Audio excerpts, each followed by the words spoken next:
হেই, কেমন আছো তোমরা? আশা করি ভালো আছো। আজকের গল্পটি একটি মর্গের। আশা করি অনেক ভয় লাগবে। আমাকে দেখা বাদ দাও, গল্পের দিকে ফোকাস করো। আমি এখানেই আছি। মর্গে লাশ রাখা হয় কেন জানো?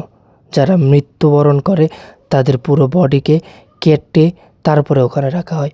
মর্গে লাশ রাখা হয় ঠান্ডা, অন্ধকার আর নিঃশব্দে।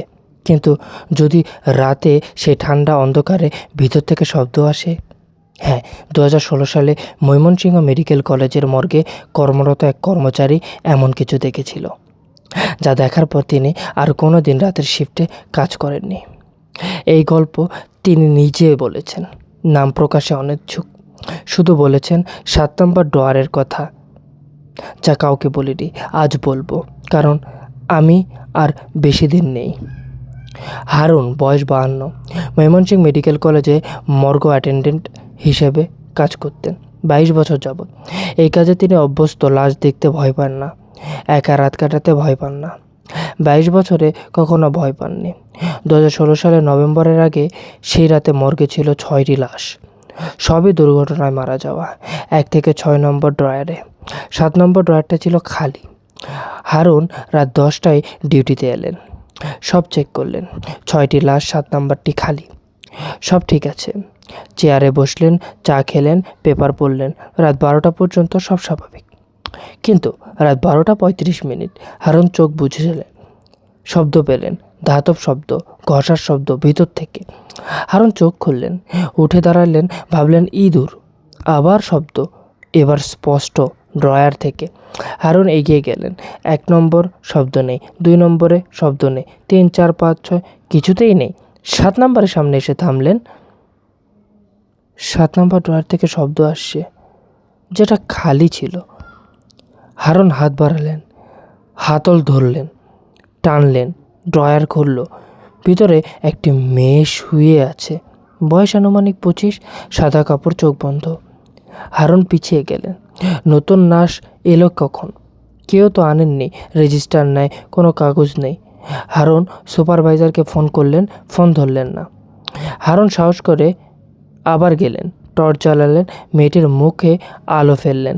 সুন্দর মুখ, শান্ত, মৃত মানুষের মতোই। হারুন হাত দিলেন নাকের কাছে, নিঃশ্বাস নেই। কবজিতে হাত দিলেন, নাড়ি নেই। হারুন ফিরে এসেছিলেন, তখন মেয়েটির হাত তার কবজি চেপে ধরল। হারুন ঘুরে তাকালেন, মেয়েটির চোখ খোলা, সরাসরি হারুনের দিকে তাকিয়ে। ঠোঁট নড়ছে, শব্দ নেই, কিন্তু ঠোঁট নড়ছে। হারুন পড়তে চাইলেন, ঠোঁটের নড়া পড়তে চাইলেন। মেয়েটি বলছে, আমাকে এখানে রেখো না, আমি মরিনি, আমাকে এখানে কেউ রেখে গিয়েছে। হারুনের হাতে টর্চ পড়ে গেল অন্ধকারে। হারুন হঠাৎ চিৎকার করে বাইরে ছুটলেন।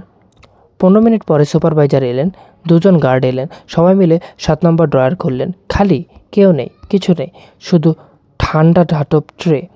সুপারভাইজার হারুনকে বললেন, তুমি ঘুমের মধ্যে স্বপ্ন দেখেছ। হারুন বললেন, তাহলে এটা কি? হারুনের কবজিতে 5টি আঙ্গুলের দাগ, লাল, স্পষ্ট, কেউ চেপে ধরেছিল। সুপারভাইজার চুপ হয়ে গেলেন। পরদিন হারুন খোঁজ নিলেন ময়মনসিংহ সেই সময়ে কোনো তরুণী নিখোঁজ হয়েছিল কিনা।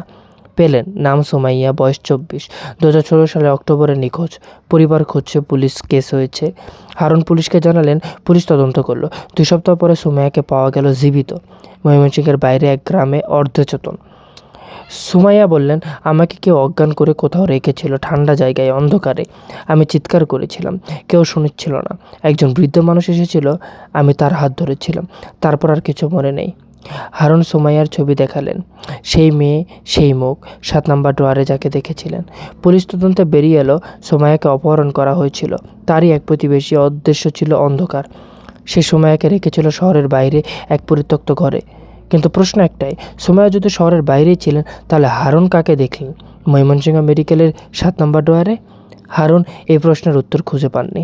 শুধু একটা কথা বলেন, সুমাইয়া বলেছিল সে চিৎকার করেছিল, কেউ শুনছিল না, কিন্তু কেউ একজন শুনেছিল। সেই অন্ধকারের ঠান্ডা জায়গা থেকে কোনোভাবে একটা সংকেত পাঠিয়েছিল আমার কাছে, 7 নম্বর ড্রয়ারে, যাতে আমি খুঁজি, যাতে সে বাঁচে। আজ হারুন জানে না সেটা ভূত ছিল নাকি অলৌকিক। পৃথিবীতে কিছু ঘটনা ব্যাখ্যা করা যায় না, বিজ্ঞান থেমে যায়, যুক্তি কাজ করে না। হয়তো অন্ধকারেও আলো থাকে, হয়তো মৃত্যুর দরজাতেও কেউ পাহারা দেয়। দেখা হবে নতুন গল্পে। ধন্যবাদ।